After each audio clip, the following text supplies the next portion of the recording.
So we've got a few boat jobs to do today. The boat has been on the mooring now for 12 months, and I noticed some big barnacles on the bottom. So guess who's diving in for a bit of a scrub?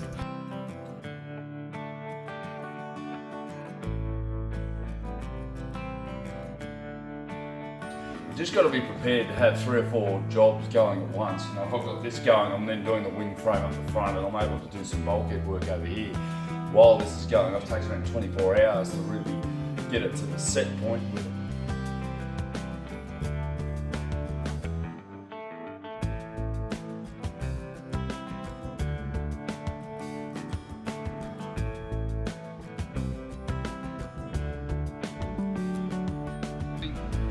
G'day guys, welcome back to Life on the Hulls. Before I get into the boat building, I'm going to take you on a little cruise down the Catamaran Creek here at Huskisson, where I live in Jervis Bay, or where we live. And we thought we'll get interim off her mooring because we've been allocated a new mooring position. So we're going to take her out of the water and get a few jobs done on her. The trailer brakes need attention, as well as some barnacles which have formed on the boat in the time that we haven't used it over the last few months. So back to boat building soon, but first, here we go. Cruising at about 1 kilometre an hour today. We thought we'll go out for a sail. It's got to be the most windless day we could have picked in months. Even yesterday, but it's starting to build up here. So we've got a few boat jobs to do today, and then we're going to pull it out on the trailer and take it up to the factory and fix a couple of leaks, because we know there's a couple of holes in it, don't we, Darwin? In the centre box. Yes, we do. You put them there. I put them there, yes. I did actually drill some holes and forgot to plug them up. So we get a little bit of leakage when we're under speed. But yeah, the wind's starting to build, so it's going to be a nice day today. It's beautiful. It's, where are we? Mid-April. Yeah, almost Easter. Which is almost winter. Winter, coming on winter, which is the best time of year in Jervis Bay. It's cool for working, and we get less of this stinking sea breezes. So, nice. While waiting for the wind, I decided that we'd take advantage of it and make us both a cup of coffee. So I popped down in the cab and grabbed the plunger. It's a totally essential part of the morning sail as far as I'm concerned. We moored up at the motor because there was no wind, and then just as we're mooring, the wind comes up. That's a nightmare. All right, time to do some hull scrubbing, I reckon.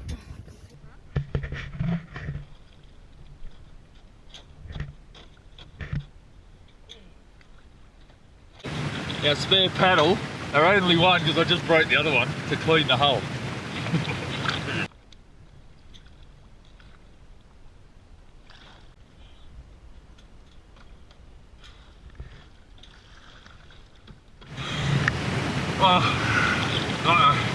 I broke its spare paddle. Hope we get some wind on the way home, or it's screwed.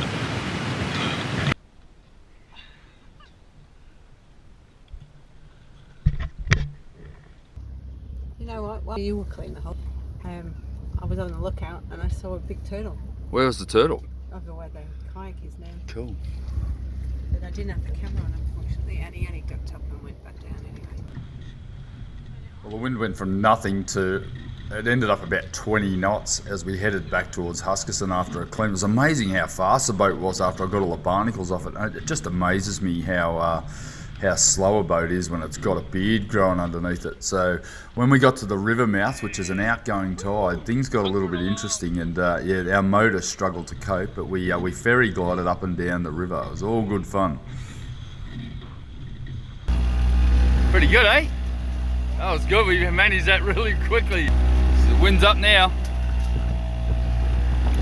Yeah. Rolling. Oh, we're making headway. It's a big tide race. It's running at about 7 knots. We've got a 5 horsepower motor. 20 knot winds going that way. Let's go. 5 knots coming this way. And we've got a 5 horsepower motor. We're struggling. Wow, we're surfing here. Look at this, gracious. Wow, that's awesome. Jesus. Managed that with no trouble at all, didn't we? We're just getting so much better at this. We were terrible for a year or so, but we're starting to get the hang of it. It's and we always go out when it's as windy as hell. Don't jinx us. But that was great fun, wasn't it? Yeah. We got So the tear down of the mast on our yacht takes around about 20 minutes, and the first few times we did it, it was pretty arduous, but we've got it down pat, and even loading it onto the trailer is a pretty simple operation these days. Our local boat ramp's actually undergoing some pretty serious modifications, and ultimately we hope to launch our Cat here. It is just wide enough. I think it's about a foot wide enough, and with the new modifications that they're going to be building here, it should be a pretty simple thing, and it's around about 1 kilometre from where I'm building the boat, so it's not far away at all. So we took the mast down and then took her up to the factory, and where it's sat for the last 6 weeks while I've worked on her. And very pleasing to get it out of the water and give it a good clean.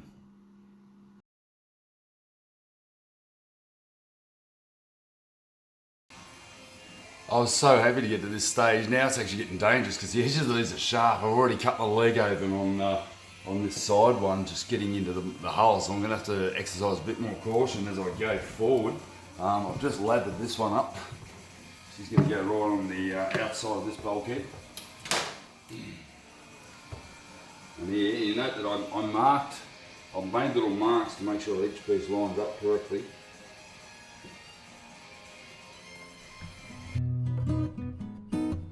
Oh, there really is a lot of detail going in here. I mean, it took about 3 or 4 days to get all this section done. It's this angle required quite a bit of thinking and just making sure that it was all in place. Now I started using all manner of clamps and wooden chocks and the like, and ultimately I came up with a better system on the other side, which I'll elaborate on maybe in the next issue when I get to the other side, but luckily you guys get to see it twice. The beauty of this thing is that it actually has a really good hold property, so you don't have to clamp excessively. Really, really good contact all over.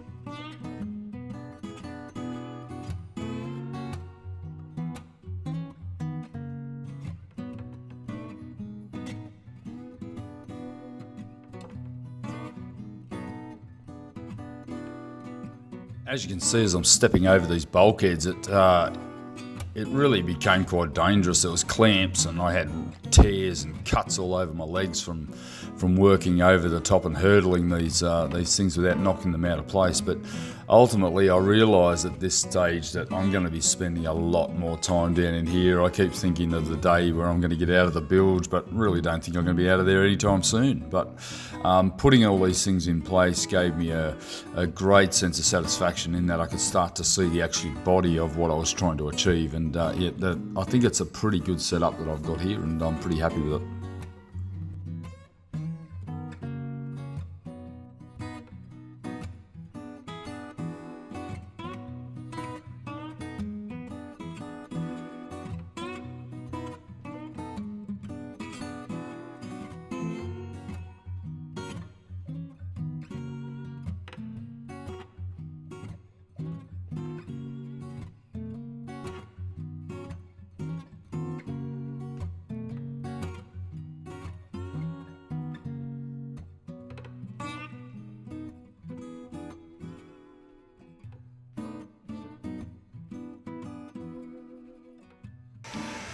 Right, you come up with all manner of clamps and springs and things to hold this in place, because there's no real way to clamp it on, sort of screwing it in, but you can't.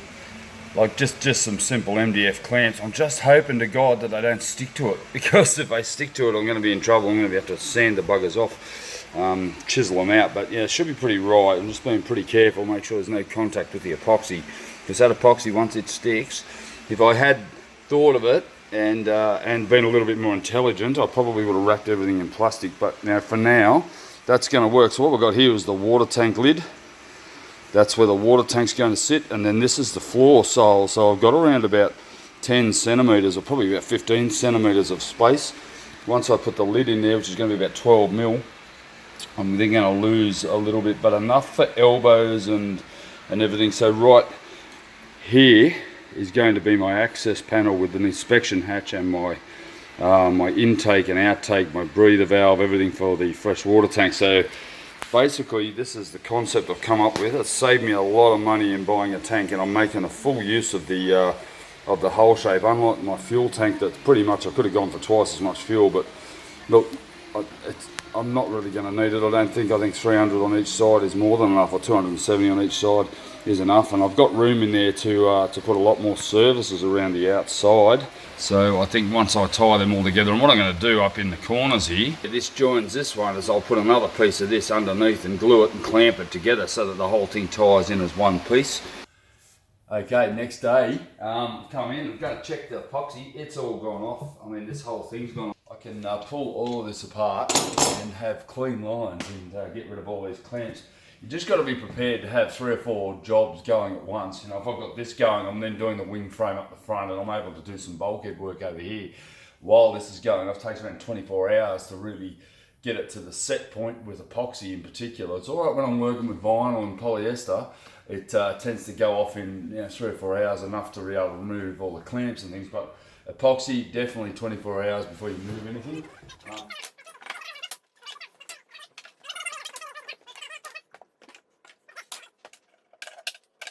Tank here. So what I'm able to do now is reinforce all of these little edges around here to make sure that I've got a good flat surface for my tank to sit on. So that's job 1 done. Be happy with that. Now this top section over here, this is actually part of the baffle that I've put in. I do need to tidy that up. Probably should have done it before I glassed that in. But they'll need to be tidied up and all sealed in there with epoxy. Same deal over here, we need to tidy that up. And then the top of the foam here will need a filler in it as well. You don't want any water getting in over the top of that. And then it's all going to be painted out with epoxy food grade or potable water tank paint. And then over in here, where I've got this sort of half join here, possibly should have mitered it. What I'm going to do, I'm going to cut a relief cut in that and then put another piece of this underneath it and glue it in place and clamp it so that I get a complete seal on there and on the other side here. So there's a bit of work to be done to get it all complete, but still months and months quicker than doing tabbing up underneath. Now I've sort of been analysing a lot of boat builders around the area, getting photographs of their websites, etc., trying to work out how they join these angles, and most of them don't actually join them. I decided that it was time to cleat them together. I'm using some small offcuts around about 5 centimetres or 50 millimetres long, and they're actually epoxied in place. It's very important that I use a lot of plastic on either side of the clamps, although my clamps are plastic. I found by just putting some black plastic over and underneath them in between the clamps, I was able to tear it off, and I got a reasonably flat surface. I probably could have used peel ply and plastic, would have saved a lot of tidy up, but ultimately it was a quick job to clean up the mess on the next day. But you'd sort of do 4 or 5 of these clamps and then you'd move on, come back the next day and relieve the clamps, and the job would be finished. Now you also see me extending the angles here. Why I haven't continued on any further is that there are modules that actually fit in place here on the floor, so there was some short extensions required. I was then able to cleat them together as well and make them pretty solid. Now whether or not I continue and actually add some extra glass tabbing underneath here before I put the floor down is a matter of discussion. I'm not inclined to, because it tends to be strong enough given the floors are going to be tabbed as well, but it certainly is something I am considering. So I'm going to take a bit of a look at what I came in here yesterday. I put all these little sort of 2-inch long cleats in here to tie all these angles together. So you can see by this that you just can never have enough clamps. I'm still short of clamps. I've got a few less than I need, but got the job done. I've just removed all the clamps. You can see this little edge here. This little bugger here, you can imagine you're gashing yourself on that. So I'm going to get my Dremel and just sand these edges smooth to make sure that I've got nothing that's going to catch, and I don't want any debris and stuff getting caught on the meter. So I'm going to basically remove any little sharp edges, any overused epoxy, and basically get on with it. Now I'll be able to template the tank roof or the tank lid and continue on further back. Once I get this floor back in, move these modules back in place and get everything sort of down in situ, because this is probably a pretty important part of the whole build, is getting everything filleted in, glassed in, and then these angles in place.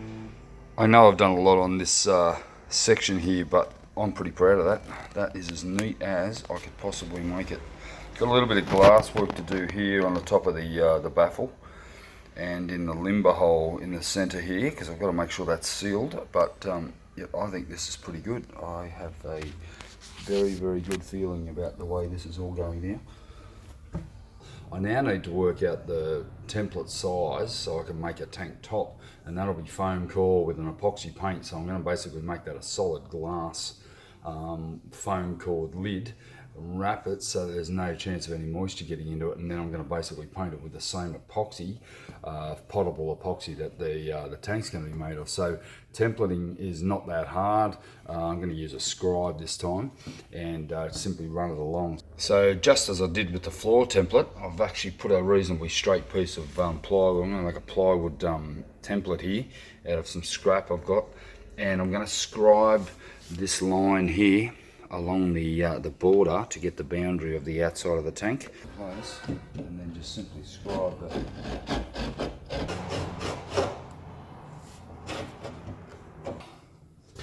Okay, so they're now cut. Now I simply need to put a cross member across here.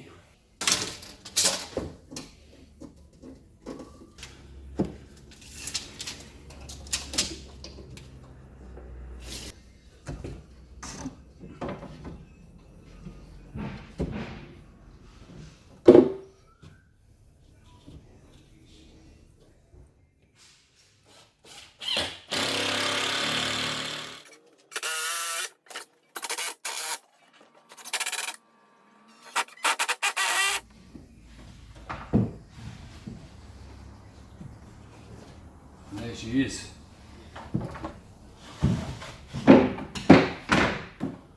Perfect. Alright, let's get some cut, eh?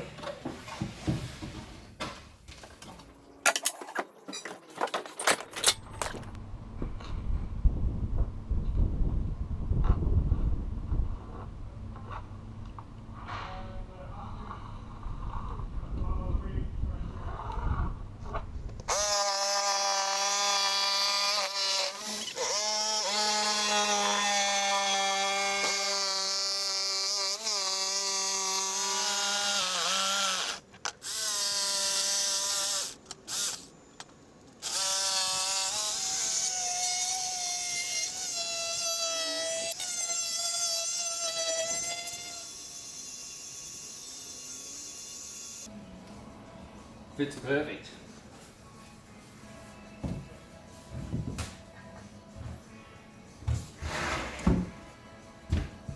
Cool. How good is that? Spot on. Excellent. Have another win. Alright, so I'm just going to put it together so I can move everything forward, all these modules forward, and then I'll be able to get back and deal with around the area where the tank is. So I'm trying to do out this one whole side all structurally, and then I'll remove it all, and I'll be able to wire it all out. Let's put it all together, eh?